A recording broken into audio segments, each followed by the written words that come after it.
Now that you understand what the Financialist Kill Chain is and the 7 steps to enslave people are, well, stand by for what EM Burlingame talks about and what we're dealing with now on the David Rutherford Show.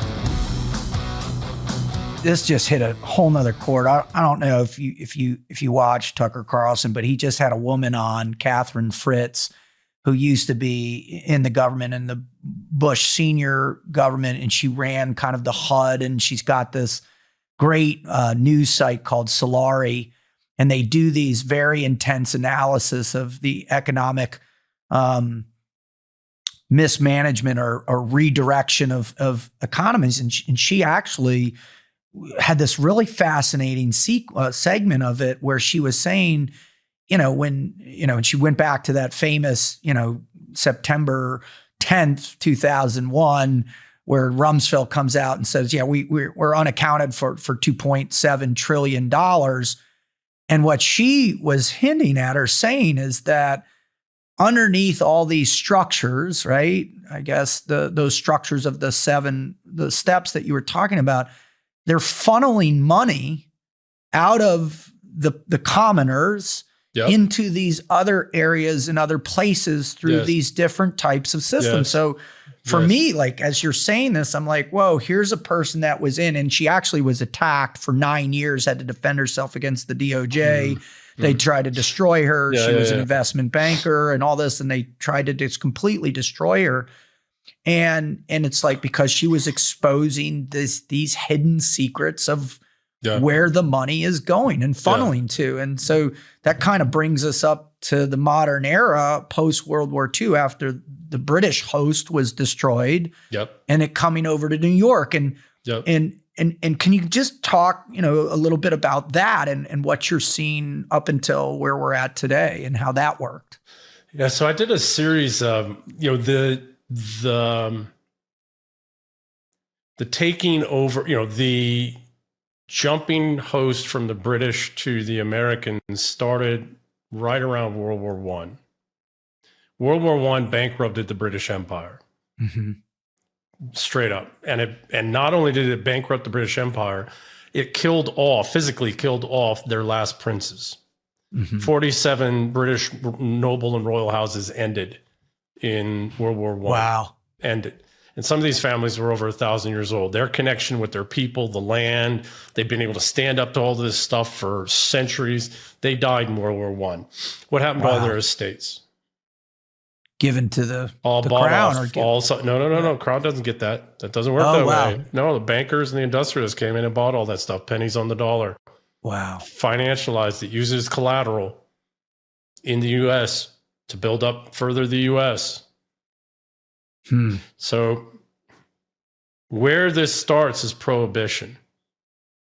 Prohibition is what launched the mob state. And I've done a series of 5 or 6 tweet threads on the mob state.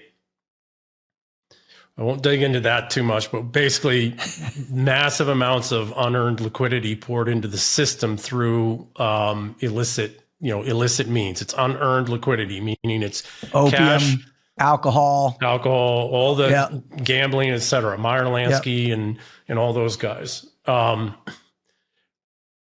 That prohibition broke the U.S. economy in the banks because the banks no longer needed to maintain the complex logic of local economies. They just need to figure out how to have enough of that going on so that they could launder the money from the mob, that then they could, into their banks, that then they could lend out at, 10, 20, 30 times. Okay. World War II comes along. The Dulles brothers, right? And some others create the mobs, convert the United States into the mob state, writ large. And that was because of what was going on in Italy, right? They were using the mafia to run covert operations and counterintelligence. Yeah, that was later. Okay. So in 1941, Operation Underworld happens, and that's using oh gosh, I can't remember his name right now, but the Luciano. He was under Luciano, right? Yeah. And this was the top boss. This was actually Okay. so it was Meyer Lansky, Luciano, et cetera. Bugsy Siegel, and then Bugsy I think Bugsy had already been killed by this time. okay. But it was that group, right? Yep. And it was ostensibly about maintaining the ports free of spies, and then to keep the ports working, German et cetera, U-boats. so there wasn't sabotage. But in reality, it was embedding and then it worked. They worked with the OSS and all of this because they had the routes. But if you look closely, the guy that was behind all of it was Alan Dulles. That's right. And Alan Dulles was an investment banker on Wall Street. Alan Dulles was Hitler's banker. He was the Nazis' banker. He was the one that laundered and this is all public information, so I'm not pulling stuff out of my fourth point of contact, as we like to say. As we like to say. Yeah. I love that term, man. So when the agency gets stood up in 1947. And the new variant of British intelligence and Galen, Major General Galen from Germany, from the German army, right? The head of intelligence on the Eastern Front. Right. He gets stood up in the Galen organization, and he's basically European intelligence. And then later in early 1950s, they make him head of German intelligence. So the guy who was, anyways, point is that they embed this kill chain infrastructure in the form of the intelligence agencies and the investment bankers and banking systems that founded them. Wow. Later on, this spins out, later on, this is what backs the cartels and all these other things, because with right now, roughly $1 trillion a year in unearned liquidity coming in from, criminal, trafficking, basically, human and otherwise. Right. There hasn't needed to be any reality to the U.S. economy for the bankers, the big bankers, for over a century. Wow. Because all of this pours into this, into the banks. They launder it. They charge about 4.5%. Then that money gets into the banks, sits in the banks, not just here in the U.S., but overseas. So $1 trillion a year in the banks, in the financialist system, lent out at least 10 times. It's $10 trillion. Right. A year. Yeah. So wow. What need do you have of a real economy? When you can just fabricate it through You can just fabricate it. But right? But that's not enough. You want more. That's right. Okay. You want more because you want everything you can get. Okay. These are slavers. Straight up, they're slavers. Okay. So we don't do colonialism anymore, right? Right. But if you go to the former colonies, most of the banks are colonial banks, for historical reasons and, credibility and, confidence in the banking system. Okay, when we do military assistance dollars and they go to a country, when the funds actually get messaged, through the SWIFT system, get messaged, they go in. Which bank do they go into? The IMF. No, they go into an old colonial bank.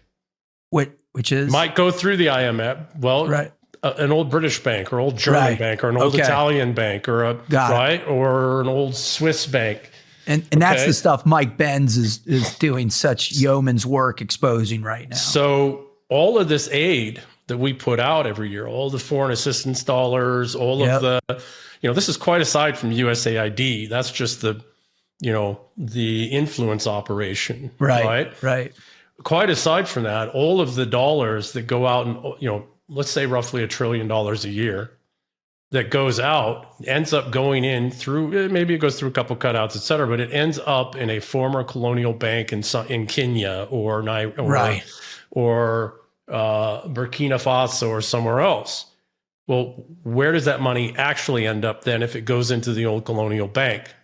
France, Italy, right?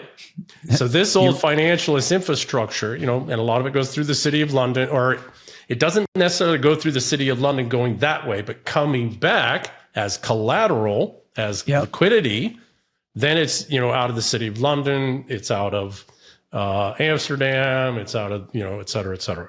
So this great fleecing and indebting of the American people, just like with the British, have come to their end. There's no more to take. And so the only step next now, you know, they've got 1 through 5 done. Yep. What's next? Okay. And normally the way they do it is they get you tied up in a massive war. Now, first off, though, they'll tie you up in a generational war first so that the next major war that you fight, there's no chance you're going to win. Well, what the hell is the GWAT? That was a generational war. Generational war. Right? We're exhausted. We're burnt. We're exhausted. We lost a lot of our best. And not just killed, but, you know, guys are broken or they're exhausted or they don't want any part of it anymore. That's right. Right. And now what are they doing? They're influencing their children to say, it's not worth it. Correct. Don't go fight. Don't go. So they're cutting the legacy of that strength that should be right connected through the generations of that patriotism. Correct. Right. So there is no loyalty anymore, not between the people and the land, but the people and the state. Right. There is none. And that's part of the kill chain, right? You've got to make everybody homogenous. You've got to get rid of oligarchs or princes and loyalties and all of that, so that when you collapse it and then you come in and buy everything at pennies on the dollar, right? So you can collateralize your next kill chain in some other part of the world that there's nobody there to fight you over it. And that's the thing that I struggle with now is like you would think that America is the ultimate place to be able to run this financial scheme, if you will, this conspiracy for longer periods of time than they've been able to do it in the past. Right now, granted, you can look at the chunks of time have been relatively 200, 300, 400 years at a crack, but now it seems like it's almost speeding up. So where could they possibly go? Because you had mentioned they thought about China. Oh, they were working because I was in China as an investment banker back in the early 2000s. They were already building the infrastructure. Wow. They were already building. Xi was elevated. And there's I wrote an article about both Putin and Xi here a few days ago. It's on. I read that. Brilliant. Substack is that, and I've worked with Hu Jintao's son in investment banking stuff that we were doing. Hu Jintao was helping put the infrastructure in place. The Chinese premier. That's why he was removed. That's why Xi was elevated. Xi's ludicrously capable. He's fiercely Chinese. And he's incorruptible. Well, that's what's interesting. Lex Friedman just had a brilliant guy who was a China expert on a couple weeks ago or a week ago or whatever, and just listening to him. And what was fascinating to him is that Xi is openly commenting about the value of Confucianism, right? Which is the historical context of the underlying strength of the Chinese hegemony, the development, right? As opposed to saying, you know, no, we're staunch communism where they haven't been communists in 30 years. Right. They haven't been. And the problem is they can't say that though, because there are still many survivors of the Cultural Revolution, and you can't,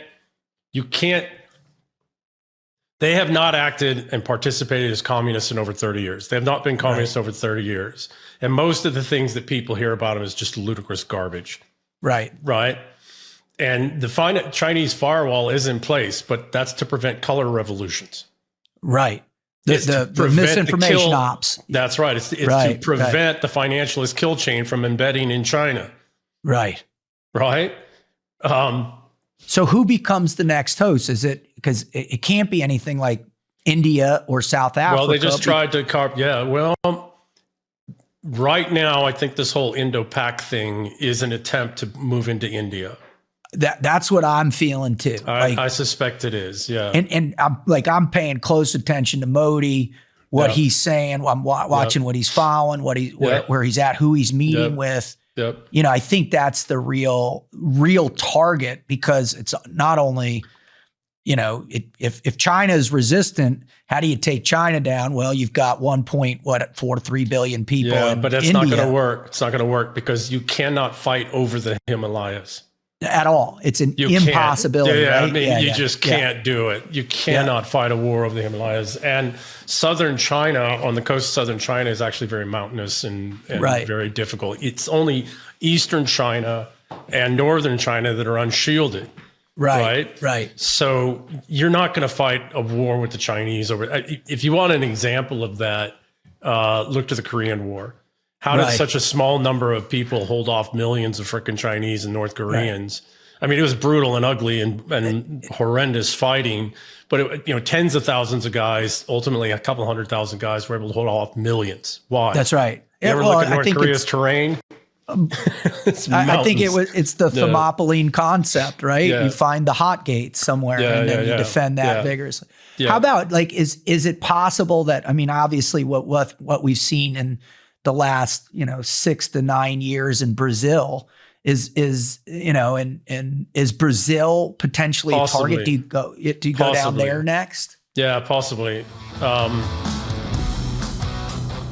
Holy smokes, is this conversation hot? I'm going to tell you what, we need to take a little break and just give a mention to our sponsor, which is perfectly appropriate for this episode, which is Firecracker Farms.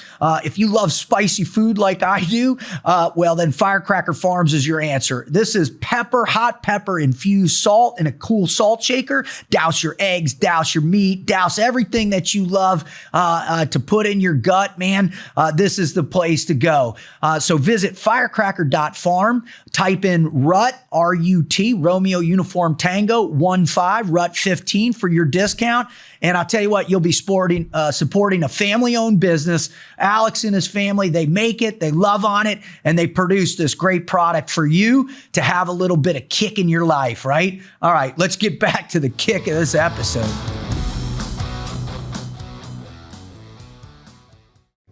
There isn't enough value to Brazil, though, unfortunately. Mm-hmm. And there's too much. They can already extract a good amount from Brazil, and they're not going to be able to hide and protect themselves there. I wrote about this today and published it today, but this thread over the last couple of weeks, which actually started with a question Alex Craner was talking to Tom Luongo about a week or so ago. And he was trying to figure out who is this really and where, and then so that got me down this path. And then I'm kicking myself, having been in the leverage buyout days or on the other side, like, why didn't I see this before? But timing is everything. Right. I think that what I believe very firmly now, given that they're not going to get the world war, no matter what they do, even with this predictive programming of this, supposed Wagner commander saying they're going to kill Putin, or he didn't say that, but he goes on the show, and then the next day we get all these threats against Putin from the the Ukrainian puppets. It's like, okay, I wish they'd get better screenwriters, obviously, because it's all getting kind of boring and tedious. It's like the final season of Game of Thrones. It's just kind of all the writing's gone to trash. Gone to trash, right? It's like, I think what you have now is you've got, so many different fractions vying for attention that it's now it's like, it gives it's in my opinion, it's exactly what this initiative, right? Whatever you want to call it, right? This initiative, like whether it's the blob, the deep state, whatever you want to call it, right? They want that. They want 50 million different people giving opinions. They want everybody classified as a psyop. They want every one of us to be pointing at each other and going, "You're a part of it. You're a part of it." Right? And that's the gist of this whole thing, is that what was the famous quote by, I forget who it was, but the head of the CIA. But it's like, we know we've succeeded when Casey. nobody believes it. Yeah, It was Casey. When, it was his first briefing to Reagan. Yeah, that's right. Yeah. When everybody believes nothing, we've won. Correct. And I the think operation's a success. That's the right. problem is that it's failing. For sure. It's failing. And the reason it's failing is the same reason that it failed in the 1400s. What came out in the 1400s was the printing press. Mm-hmm. And wow, it's the same reason it failed in England, and actually what led to the establishment and creation of the English peoples. And we are a peoples, we are a civilization. There are no ethnic English. Mm-hmm. England was a civilization launched by one man after, Alfred the Great, and finally brought about as a single whole under his grandson, Athelstan. But really it goes back even earlier, concepts and ideas before that. What did Alfred the Great do? Alfred the Great realized there was all these arguments and all these fighting and all these people, et cetera. And some spoke, Danish, and some spoke Celtic and Gaelic and Picton. And he was like, and Latin, and the Catholic Church was in there, or getting in there, et cetera. And he's like, He made everything, he translated and converted everything to English. Made everybody, right. And well, what did it do? It opened up all this information, it made it much, much harder for this operation, this deception operation to work. All right. Well, printing press did that later. What did that do? Well, that led to over a century of nonstop war. That's right. Right. As the truth started to come out and as people realized things, well, now we got this thing called the internet. That has been controlled. Correct. Until but now. No longer. Why? Right. Because some princes, oligarchs, but some princes said, no more. No more. Now, did they say it because they themselves were under threat? Oh, hell yes. Did they do it for the good of the people? Yeah, somewhat. Some of this, some self-preservation, and Correct. some of, like, if in order to preserve yourself, you can seed chaos around other places so people redirect what they're angry about. Or in this case, the ones that gave us the ability to communicate, that stopped the censorship stuff, they were like, no, we actually need the people to protect us. That's right. We're going to have to give the people something that they can use to protect themselves, or they'll have no reason to protect us. That's right. Right. And this is the greatest, so what is the greatest lie? What is the greatest trick the devil ever pulled? Pretending that he didn't exist. Getting us to believe that he didn't exist. What is the greatest trick, the most destructive, dangerous trick the financialists pulled? Getting us to believe that our princes were the problem, that our princes were evil. Historically, it's never the people who prevent the kill chain. It's not Putin. It's the people who elevated Putin and have kept him in office all this time. It's not Xi. If you tried to have, the communist era was a unique period. Those both happened because a lot of the population had been destroyed in war. In China, it came along because we've been feeding them with opium for a century. We've been, we are ready to collapse them, right? We've been doing the same thing with the Russians. The financialists have been doing the same things with Russians. They were ready to execute the step 7 of the kill chain. Right. That's why communism happened in Russia. And those were foreigners. They were not Russians that did that to Russians. Right. Now, at the low level, yes, but not at the top. Stalin was a Georgian. Right. So was, right. And what? Trotsky was a New Yorker. Correct. Right. Lenin was what? He was exiled in Germany. Yeah. So, yeah. Yeah. Right. And Mao was not a Han Chinese. Yep. Right. So, back to the question, okay, where do they go next? I believe firmly they're trying to get into India. I don't know that it's going to happen. And I'm actually just randomly this week got asked to get involved in some of those conversations. So, okay. What I suspect is that there is no more host for them to go to. They're not going to be allowed anymore because it's become too obvious. I suspect what they're going to do. It's what I would do if I was them. This is the resentfuls, right? I call them financialists because the resentfuls connects with some people, but in the modern world, how did the resentfuls wage their eternal war? It's this financialist kill chain, right? And then, as I write about in the Eternal War, there's all these other supporting stuff, but ultimately all of that's in support of this financialist kill chain.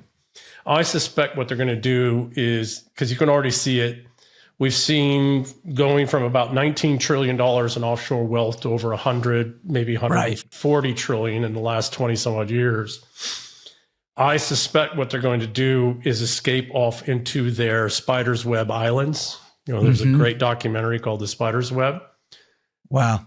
The proscription of what it is and what's the problem is right. They're freaking Marxists, though, that did the videos, so their prescription of what to do about it is ludicrous. It's tyranny. It's just childish. But sometimes these Marxists are pretty smart, and not the wild, insane, crazy ones, but some of the academics are pretty smart on identifying what the problem is. Don't ever listen to them on a solution. No, that's categorically been proven to end up with a few 100 million people dead. I'll listen to you on the helicopter ride up as you tell me what the problem is. When we get to the point where you're going to tell me what the solution is, I'm going to throw you out of the helicopter.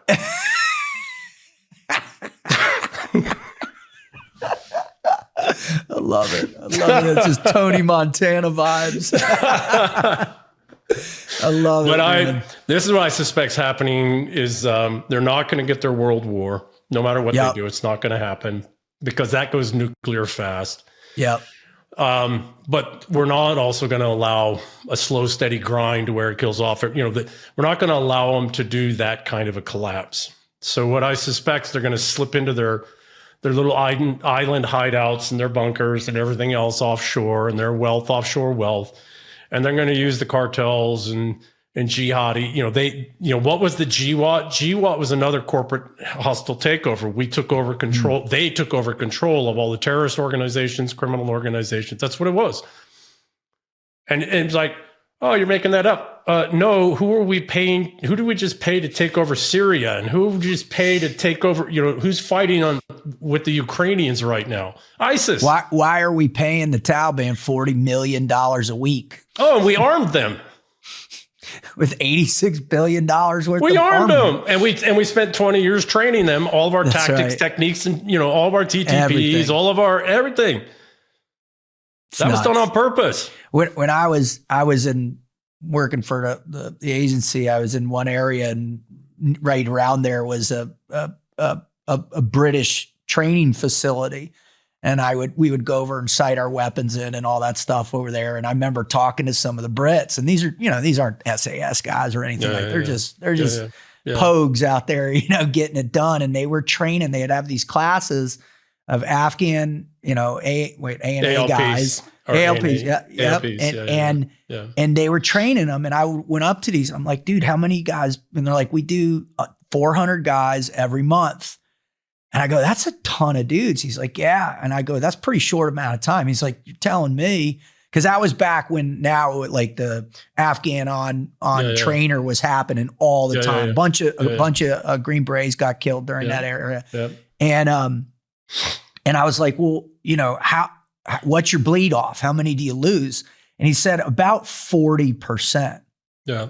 So it's like 180 dudes every month, right? We're taking their training, their equipment, their kit, and immediately graduating, going to their provinces, and then immediately going to work for whomever it is, right? Yeah. Whatever it is. Whoever would pay. That's right. So you know what the GWAT was, right? GWAT was SOCOM versus was Tampa versus Langley. The more I look at it, it was like, it was like a football game. I've never heard anybody describe it so perfectly. I never thought of well, I mean, I was right, not even a year later. I remember I go into the talk in Bagram and I'm the intel guy and I'm like, oh, okay, hey man, where can we go and what can we do? And they're like, well, get out of here. We can't give you anything. We're not in control of it, blah, blah, blah. And I'm like, well, who is? Well, it's not us. And I remember the Aussies came in the gates in those beautiful lorries they had. And I went up to them and I was just like, hey guys, I'm Rut and nice to meet you. And they look like they'd just been in it, and I'm like, how are you doing this? And they were saying, well, we go in, we pester the powers that be, and they give us some just random section of the country. And they say, go over here. This is your area. You can do whatever you want. And instead of us putting in, op orders, right, we would just say we're doing reconnaissance. And they'd go, they'd set up these, 20-day reconnaissance missions on these areas, figure out where the bad guys were. And then they would drive their lorries right into the middle of these little villages and just pick a fight. And so they were getting into it every time. So I go in, I go to, our guys and I'm like, hey, this is what they're doing. And I went in, I was like, hey, can we get an area? No, you're not getting anything. So finally we moved down to Kandahar and I went in, same thing. Cause now it's big, what is it? ASAF, we're all in the same little area right at the airport. And we go in and we're like, all right, where's our area? We got an area and it was down by Spin Buldak and the Desert of Death, right? On the Pakistani border where Taliban's running back and forth, the whole thing. And we had discovered that the agency had a couple safe houses running in Spin Buldak, doing all kinds of things. So we're like, all right, we're going to partner with them. We're going to go down. We're going to set up urban reconnaissance, start tracking, do the whole thing. And then we'll in our little DPVs, we'll wrap these dudes up as they come across these points in the middle of the Desert of Death. And we'll get something done. Shut down. You're not going anywhere. You're not doing anything. And that's when I was like, dude, we don't run this thing. DOD doesn't have any control of this at all. No. And that was like my wake up call. Like, oh my God, wait a minute. There's a whole nother thing going on that I'm so naive. And that was really the impetus of me starting to pay closer attention. Well, if I'm doing this, I know it's not what it is. But what is it? And slowly over time, I was able to get to a place where I had a pretty good idea of what was going on. But in the last, I think really the Afghan pullout was where the veil finally fell, right? Yeah. And so now it's been exposed. And then in particular with what Doge is doing, and because now we have the money trails that are running all this stuff and the battle that's going back and forth between DOD and their push against Pete and all this stuff and it's like you can see the foundation is rattled. Yes. And that's what I think is so beneficial now for the people, for the common, for the people that really still believe in the greater context of what the American dream is. The more they understand that and the more they have this opportunity in this space that is what modern media or modern whatever it is, access to, those diamonds in the rough of the madness of the crazies or whatever. Yeah. But when you get down these right, to go back to, the Venetian, these canals, if you will, the tributaries of influence and truth, people are starting to understand how the river flows. And that's why I think what you're doing, EM, is so powerful and so educational. I mean, it's really about education. It's about teaching the American public what has been kept from them for so long, what was kept from the British, what was kept from the Dutch, and so on. How do we keep them from executing step 7? We can't prevent them from initiating. They already have, right? It's already moving.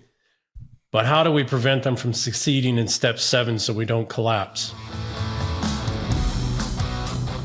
Sorry for the interruption. I know you're loving this interview as much as I do, but I just want you to be aware and to put on your calendar, May 31st, me on our Patreon account at David Rutherford Show, I will be giving a live motivational event about performance, about what I've learned over the past 30 years of trying to figure out what about the human condition enables us to succeed or what drives failure in the most extreme environments imaginable. That's May 31st on our Patreon account. Don't miss it. Hoo-yah. Back to the interview.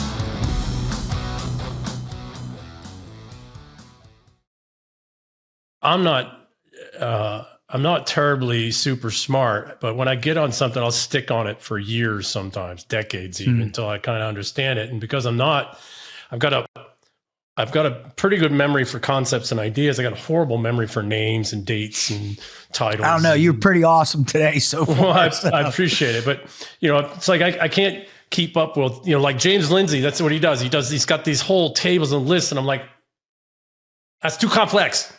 Too complex. I'm not a 18 Bravo. I was an Echo and a Fox, right? But sometimes I really get the Bravos, like, too much. Yeah. Gun point that way, boom, right? Yeah. They fall down. Good. What's next? Yeah. Re-engage, reacquire. So the point is, for me, is like, I got to simplify things down, right? And in the process, and I got to bless my Scottish mother for helping me see this when I was young.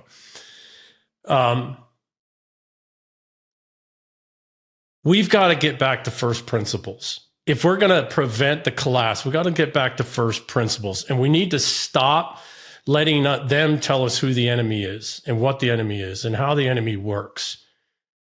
And when you get to that and you let go of all of these things that we're so emotionally attached to, which again, being half Scottish and half English, I'm not emotionally attached to much of anything, which probably is an advantage. It is for this stuff, I'll tell you. Right? That. Isn't it? Both the Scandinavian descent before that. So, yeah. Yep. But, we've got to simplify. We've got to reduce. We need to not chase their, if there's anything that is put in the public domain now that triggers an emotional response in you, it's a fake out. We're at that point. And if there's something that's out there from a trusted source, et cetera, and it's pretty blasé and mellow and calm, you should probably look at that. It's like in Green Berets, we have the old warrant, the warrant officers, right? It's like that out of shape, broken, long-haired warrant officer who's just, you never know if he's drunk or not. Sitting in the back of the team. Sitting in the back. He rarely ever shows up. He's never there for PT in the morning, right? Never cleans his weapons, right? But every once in a while, he'll show up and say something. You're like, what did he just say? Yeah. And then you're like, and it's like, those are the kind of people you need to watch for now. It's like, what does he just say? What is that? But any of the sensational emotional stuff, it's either somebody who themselves are in emotional space, which is a lot. Mm-hmm. And we all got our, most of us, I pretty much don't anymore, but we all got our triggers, our things that were, some operation, especially the soft guys and the intel guys, some operation, some area of expertise that we got somewhere in the world, and we're charged up by that, Unfortunately, knowing a lot of soft guys and intel guys, most of them don't know what the hell they're talking about because they don't realize that the whole framing, like you were talking about when you were down in Southeast Afghanistan, the entire framing was a lie. Right. Again, it's Langley script writers and Tampa script writers writing the episodes, and we're all playing within these episodes, but it's scripting.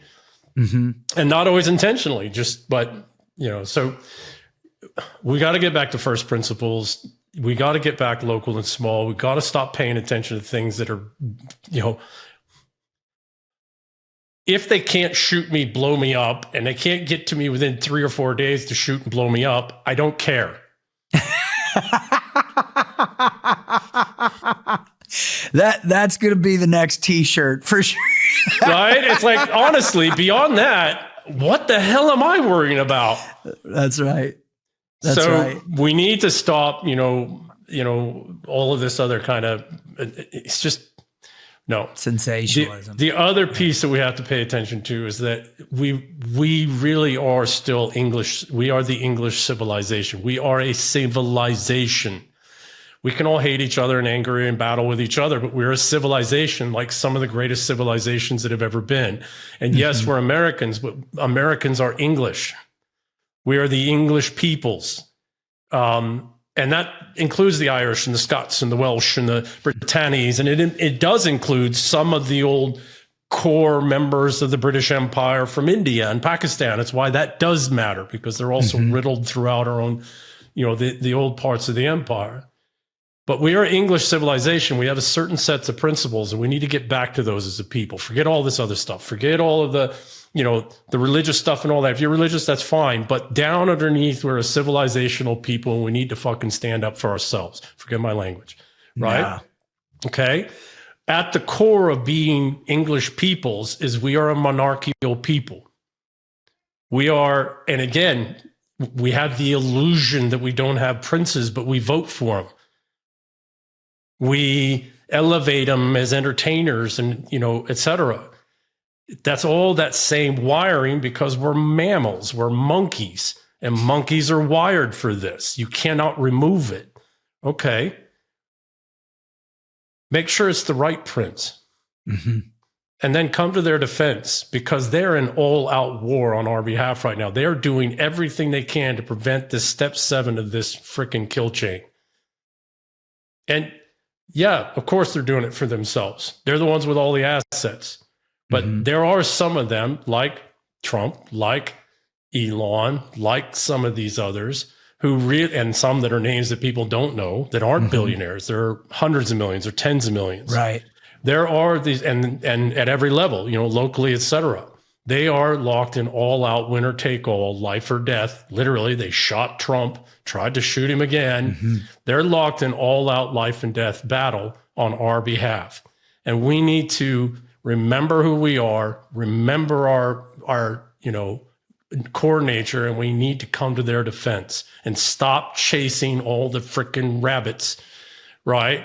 And doves and all the distractions that are put out by the financialists and their intelligence communities, which is they own straight up. Wow. Well, on that, because this has turned into a much more lengthy interview, which I'd hoped it would, but you never know. EM, I can't thank you enough for your willingness to come on and share with everybody your thoughts, which I hope everybody recognizes are not frivolous. They're not piecemealed together from, a post over here and a post over there, but it's years of life experience and a deep passion for actual history. And then more importantly, where you come from and who you are. And as a fellow Englishman and Scotsman, Hathaway and Rutherford, I think that's probably why I gravitated towards your words and your thoughts. So yes, sir. Thank you, sir. Yeah, no, I appreciate it. You're doing good work, David. Appreciate it.